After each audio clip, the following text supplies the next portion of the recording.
I didn't like the storyline going into it, but I mean, it's you got to go with what the writers write for you, and Russo, we're gonna come in, we're gonna beat him right at the bell, try to get 30 seconds in, hit him with the bell. As soon as the ref turns around, hit him with their own belt, and then roll them up 1, 2, 3, and we basically steal the titles, become World Tag Team Champions. I wanted to start at the bottom of the totem pole, work my way up because me and Cassidy had already been there as the hot shots, and I didn't want to come in and just jump in the tag team division like that. I wanted to build a little bit more of a storyline between me and Andy before we did anything of that nature. But then it was almost like we started at the top and worked our way backwards, because then it was like we're stealing their gear, we put makeup on their face, stole their gear.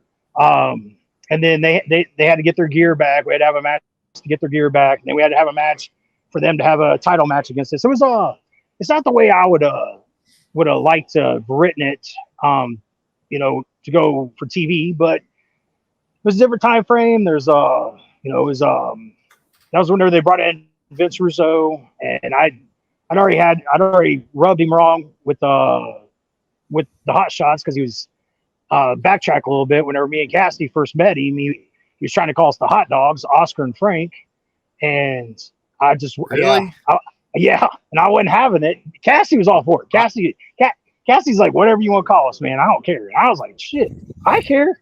Like, you ain't calling me Oscar or Frank, I don't give a shit. I ain't gonna be known as a hot dog the rest of my life, So he's telling us we're getting these dildos, these strap-ons, and we're gonna have women chasing us around. It's gonna be great for TV. And I was like, first off, like, what we need dildos for?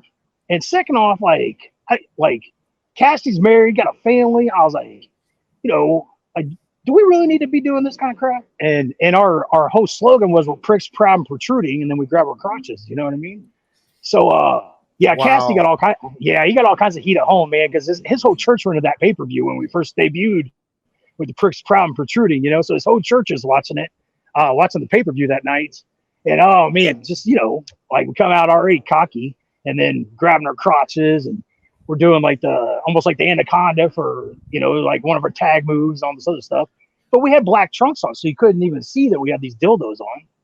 So we had to go get these neon orange gear, and then I decided I was going to spray mine down with a water bottle and outline it, so it kind of coming down the ramp, maybe people would start noticing a little bit more.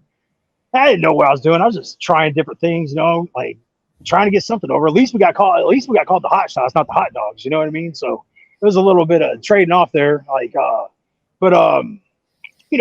Chris Harris has got me. He's holding me in the stalling suplex and walking me around the ring. And there's probably 2,200 people at the Nashville Fairgrounds during this pay-per-view, Wednesday night pay-per-view.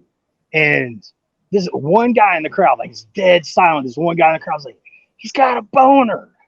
And then everybody starts whispering and come together, and they start chanting, he's got a boner.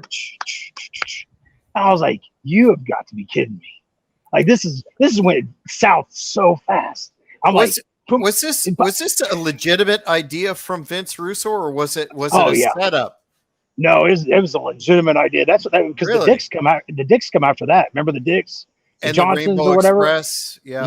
Yep. Yeah. It was all. Yeah, that was all Vince's little.